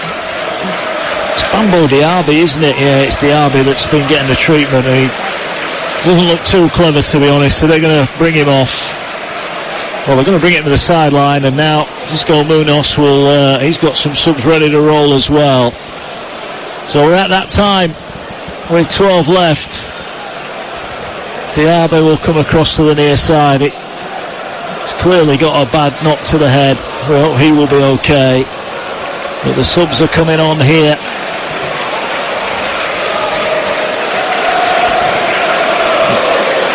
Let's see the changes that are going to be made. Lee Gregory's come across to the sideline as well. Is he going to make way? Just waiting the 4th official here. So we've just had a delay, probably about 5 minutes. Yep. And the subs have been stood by the side of the 4th official. Now we've got to wait for the 4th official to put the numbers into the board. It's like, could he not have done this prior? I don't know. Ashley Fletcher's one of the subs coming on. He's into the action. Now the numbers haven't worked. Gregory replaced by Fletcher. And also coming off Bambo Diaby, and he is replaced by Liam Palmer. Great servant to this club. And after all that, it'll be a bounce ball. 79 gone, live on TalkSport 2. It's still 3-0. I can tell you New Zealand lead Italy by 75 points to 10. Tough old night for the Italians. Ball back with Vasquez. Tough night for the blue and white of Sheffield Wednesday as well, as 09 didn't quite get enough for the clearance. Here go Wednesday, whipping the ball into the area, and it's volleyed away at the near post by Huggins. Picked up though, edge of the area. Wednesday trying to 1-2. Masaba with great skill, cleared away. There's definitely a player there. It's just whether Wednesday at the minute can get him enough ball, because it's not quite happening, is it? Yeah, it was good, great awareness there from Masara as well. He's just tried to kind of manipulate the ball and just, I've got to say, find Hendrick there, but just good defending in the end. Here now the ball works its way down this near side, and attacking coming forward here as Sunderland again. Ball played back, and it'll go all the way through to the goalkeeper, so nothing came of that in the end. The ball now played out by the goalkeeper, and it's forward looking for Masaba, who just miscontrolled it, but he actually took him away from 09. Now he drives forward at pace, 20 yards out. Can he get a shot away? Oh, he just showed too much of it to 09. I think that criticism is a little bit unfair. The fans were certainly getting stuck into him then. Yeah. I'm not sure he did an awful lot wrong there. No, he never. You know, I think being direct, you're thinking, can you release it? But again, you know, just try and create that yard, get the shot away. Too many touches, I felt. Yeah, possibly. As the ball works its way down this near side, there's a coming together there between Niall Huggins and the referee gives a free kick down below us here. That was Gassama that was brought down, and he hobbles away from the challenge. Just short of 26,000 here tonight, 25,987. Heck of a lot of blue seats around us now, Chris. We're nearer the 987 than the 25,987, I think. Although the Sunderland fans are still here, there must be 3,000 of them as well. Great support on a Friday night. Are they going to go home with a clean sheet? They lead by 3-0. Dan Ballard with a header that opened up the score, and then Jack Clark with a double, one from the spot. All played. Well, I thought that was a deliberately played free kick, looking for a shot from the edge of the box. As it is, it went between everybody and just trickled over to the far side, and Wednesday have got it back now, level with the edge of the penalty area. They're going to work it back towards the halfway line, and now they have it on halfway, and Wednesday will look to try and build. 8 minutes left. There'll be quite a bit of added on time due to that unfortunate injury to Bambo Diaby. We hope he's okay. Got a bad knock to the head, received lengthy treatment on the field. There's a ball inside the Wednesday half. They're trying to work it out this near side. Palmer showed too much of that. That was a strong challenge, went in there. Well, they ride it, and now they're trying to get in behind here, and they could be... Oh, the offside flag went up against Gassamo. And that will be a free kick to Sunderland. Yeah, Gassamo there. I think he just went a little bit too early. The weight of pass was good. Linesman, it was right at the linesman side as well, and yeah, I think he doesn't have to. You know, there was a lot of room for error for the pass to go in behind. He's still probably 25 yards from the touchline, and it's so important that he just times that a little bit better. Just be patient. The ball's coming. It is. Ball out on this near side. Can tell you, still 18-6. Hull Kingston Rovers lead in the Super League playoffs as Huggins goes on another great run. Can he poke the ball through? It'll fall on this near side. Oh, that's a foul. That was a shocking tackle there, and that was a bad one. And that was an unfortunate tackle there on Nazari Russin, and it's going to draw a yellow card for Wednesday, and a set piece opportunity here for Dan Neal. He's level with the left hand side of the penalty area. He's about 24 yards out from goal. Just going to float this one in, Chris, do you think? Yeah, I think so. You know, I think look at if there's a lot of bodies in front of Vasquez, the Sheffield Wednesday goalkeeper, it's one of them. Just try and hit the target. You know, with the ball bouncing in front of him can really confuse the goalkeeper. But what they're working on is always just go with the flight of the ball. If it does take a touch, and it does end up in the back of the net, as a goalkeeper, all you can do is just try and kind of follow the flight of the ball. But if you're Sunderland, you're trying to get players running across the front of him here. Here now the ball is going to go for goal, and it was always wide, and Vasquez saw it going wide, and it's behind, still 3-0. It's a great opportunity, isn't it? He's Vasquez, I think, positioning wise was good to try and go to the near post there. I don't think it was on, but it just shows you the quality, the rig. Yeah, ball kick working its way forward now towards the halfway line. Well, we heard boos at half time. Look, Wednesday have been better, and I use that term loosely, second half, because when you're 3-0 down and the opponent are not really, they haven't quite put the foot on the jugular as I thought they might, Sunderland. I think they've realised that their work here is done. But it'll be interesting to hear the reaction. There's going to be some frustrated Owls fans. We heard from one of them on TalkSport 2 ahead of the game here tonight.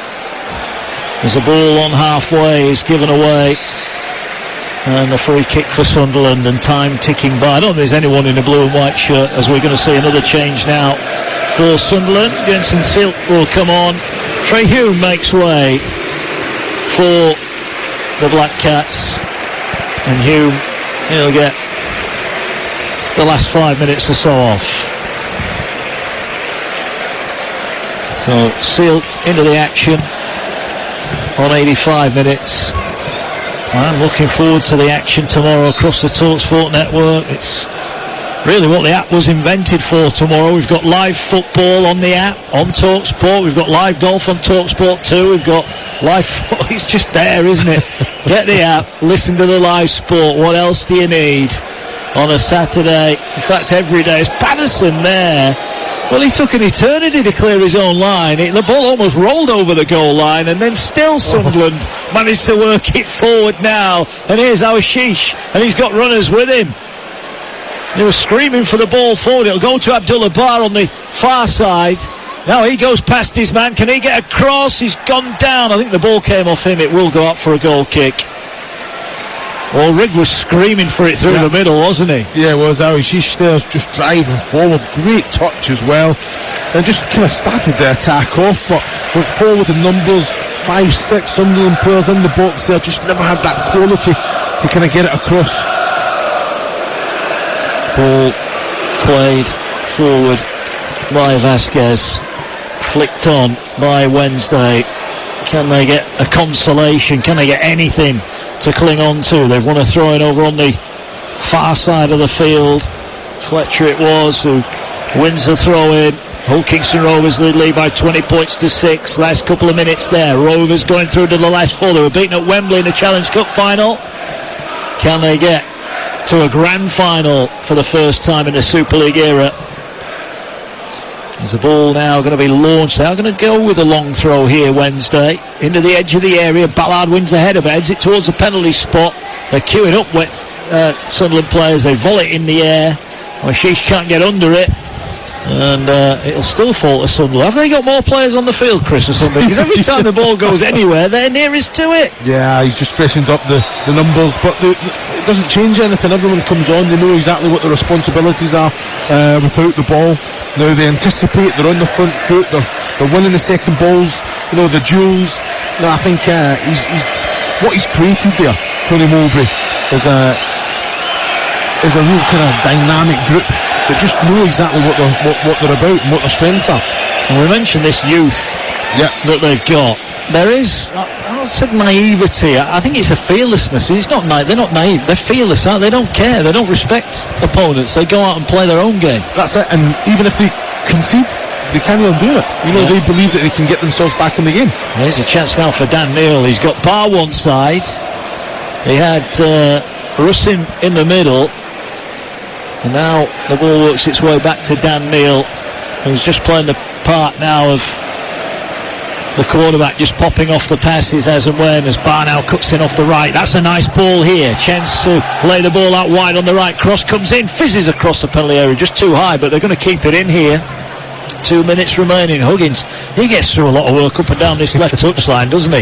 Awashish has it 25 yards out, tries to work the ball in, headed away by Palmer. Not cleared yet. Ball headed back towards Bar. He's over on the right hand side of the penalty area. He now turns his man 20 yards out. He's looking, he's got support on his outside. Now he'll use it. Wasn't the best pass to the overlapping player, so they'll pull it back here. Chance for Bellingham from distance, shoots, but it's straight at Vasquez, who saves it comfortably. And we've got just over 60 seconds remaining. There will be a lot of added on time for that unfortunate injury to Bambo Diaby. As another strong challenge goes in. Ref might want to have a look at that after his waving play on at the moment. And now Wednesday will come forward again down their right hand side, but Patterson really made that one good save, didn't he, from Callum Patterson, start of the second half, and that really all he's had to do tonight. And now the ball goes out of play off a Sunderland player in front of Tony Mowbray, and the fourth official is just punching in the numbers as to how long we'll have added on here. The start or the continuation of another huge sporting weekend across the TalkSport network. Women's Super League kicks off. We'll have a lot of that on Sunday in the Sunday session with Sam Matterface. So much live sport, and we'll be across it right here on TalkSport and TalkSport 2. Ball out for a throw-in. The Sunderland fans in full voice. What a start to their weekend, Chris. Yeah, we'd be delighted. What an excellent start to the campaign.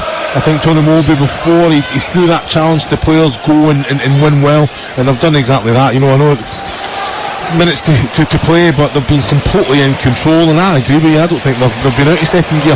And if anything, they've just dropped back down, haven't they? Yeah, all here with Wednesday. Is the late consolation. 7 added on minutes then we've got here at Hillsborough. Good ball in. Chance here, falls 6 yards out. Can't get a shot away, and it's cleared away by O'Nien. Dangerous there, but O'Neill now, and Barr, there could be danger going the other way if Barr can stay on his feet. He was wrestled to the ground, but he gets up, and it's 3-on-2. Awashish wants it played in the middle. That's a great pass into the run of Awashish. In on goal, chips the keeper. The flag's gone up. It's not going to count. It didn't go in anyway. Barr, that was a lovely pass, but Awashish just went a second too early. Yeah, I don't think he has to go so early. I think he made Bar's mind up, but when he does, he's got the other side of Palmer, and you know, he's looking across the line. He's offside. It's a great little chip as well. Vasquez got a strong hand to it. It never went in anyway, but don't be offside there. I thought Bar done excellently well. Taken down, the referee played on. Fantastic officiating as well. It's 3v3. It was. Ball one at the back. Nice tackle there made by Bernard. Gets the ball away. And Wednesday have it back. Hulkinson Rovers have beaten Lee. They're into the semi-finals of the Super League. Reminder, 2 weeks' time, we'll be live at Old Trafford on TalkSport for the Super League Grand Final. Hulkinson Rovers a mighty step nearer. And the ball now with Wednesday again. 3-0. Goals all coming in the opening 31 minutes for Sunderland, who were rampant. The second that Dan Ballard planted his header past Davis Vasquez. And while Wednesday are dominating the ball now, I bet you will have never seen this stadium as empty for a championship game. The home ends, they are virtually empty at the moment. Ball whipped in, there's a chance here for the header. What a save, Patterson! What a save! Gregory, I think it was, with a header, a bullet header from close range, and Patterson spread himself and keeps it out. Yeah, it's a fantastic header. You know, a lot of pace on the cross, but again, excellent connection. Patterson, goalkeeper, alive to it. You know, and I think he's moving back. He's behind goals, and he punches it. He punches it off the line with two hands. It's an excellent reaction save. Ball at the back. Patterson has it. Just seen the header again. Great save. Almost behind his line, wasn't he, when he clawed the ball away? Well, whatever Wednesday do, it's not working at the moment.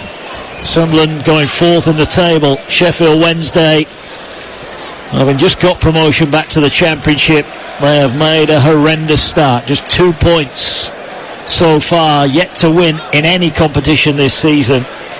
It has been a nightmare, and you would imagine that Cisco Munoz won't sleep too well tonight, as the ball over the top looking for Rigg trying to win it back. Ball cleared away. Bellingham, who's just sat a little bit deeper now, wins the ball, and Sunderland with Dan Neal will get it out wide to Abdullah Barr. Abdullah Barr has it. He has it nicked away from him, and we're inside. We're about halfway through the minimum of 7 added on minutes. You're live on TalkSport 2. Mark Wilson and Chris O'Wellon. Chris, Sunderland, I think, have turned up. Well, just giving the ball away on halfway, so we'll watch this attack play out here in front of us. As Gassamo is trying to wrestle his way past. Sunderland again outnumber. Gassamo can't believe he didn't get a free kick, but Russin will get the ball. It's played. Russin's going to have to chase this, but we were speaking downstairs in the press room, Chris, and we thought that Sunderland would come here. We thought they'd cause a threat. We thought they'd score some goals, and they've delivered on every count. Yeah, you know what you're going to get. You know, I think they've definitely got an identity. They've got that confidence, belief. They're in fantastic form. You know, they lost the last game. You're expecting a reaction because they absolutely dominated that game as well, creating chance. They just weren't clinical on the day, but you know what you're going to get. So I think, they've delivered. They've controlled this game. You know, they've kept the ball when they've had to. But the one thing that I like is they keep it with a purpose. The whole point is to get into that attacking area and create opportunities, and they've got bodies flowing forward, getting into the box at the right time, because they know they've got quality coming in from both flanks. Yeah, and then even now you're looking on, there's Rigg and there's Rustin on halfway, both on the turn. They're both expecting the ball to be played forward. There's none of this, let's just waste time, let's run the clock down. Alright, they're passing it around at the back, but they're passing it around trying to door Sheffield Wednesday out, so they can hit them again. Exactly, and you're saying, the players playing on the shoulder, but when they can come to feet and play as well and link up, they're doing it all, and that's what this team do very well. You know, whatever's on, they play it. If it's on to go direct in behind with pace, that's exactly what they play, because they've got willing runners and they've got players that can execute the pass as well. Yeah, And just proof for the likes of Jack Clarke, who made that big money move to the Premier League. It didn't work out, he got injured, he never really got a shot at Tottenham, and had a couple of loan spells that weren't great, but all of a sudden now we're seeing the Jack Clarke that rose to prominence at Leeds United again. Yeah, and it just shows you, I think your face has got to fit as well.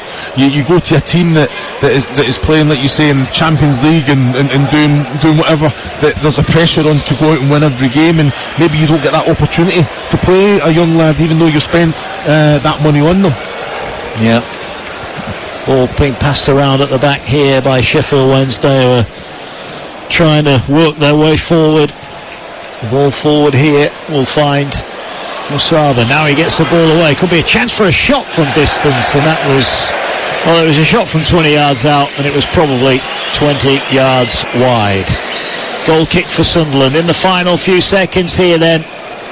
There will be boos. The boos won't be as loud as maybe we would expect, because there's hardly any of the home fans here. There'll certainly be a big cheer away to our left. Tony Mowbray waves towards the Sunderland fans.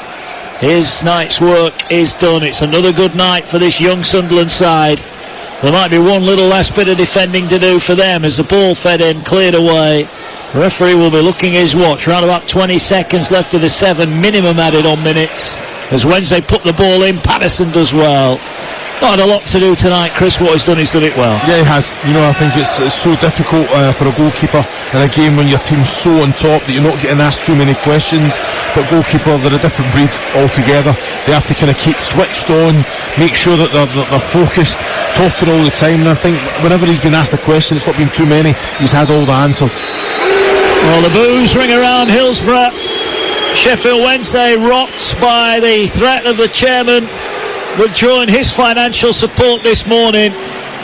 The fans turned up hoping for the best, but got the worst. 3-0 down inside the opening 31 minutes. It's another night to forget for Sheffield Wednesday, and it could be an uncomfortable few days ahead for Cisco Munoz, who still waits for his first win as Sheffield Wednesday manager. For Sunderland, they were off and rolling once Dan Ballard powered his header in from a corner inside 5 minutes. Jack Clarke scored a wonder goal, running from halfway before drilling a low shot past Vasquez into the bottom corner. That was 2-0 inside 8 minutes, and it was Clarke who strolled up from the spot to send the keeper the wrong way after Bellingham was pulled down in the area. The contest over really at half-time. Sunderland created a couple of chances second half. Patterson made one great save. That's Anthony Patterson denying Callum Patterson. But the truth is, Sheffield Wednesday was second best pretty much from the 3rd minute onwards. It's the Sunderland fans that celebrate in South Yorkshire. They're up to 4th in the table. For Wednesday, well, the horror show goes on. What a nightmare start to the season for them. They're rooted to the bottom of the Championship. It ends at Hillsborough. Sheffield Wednesday 0, Sunderland 3.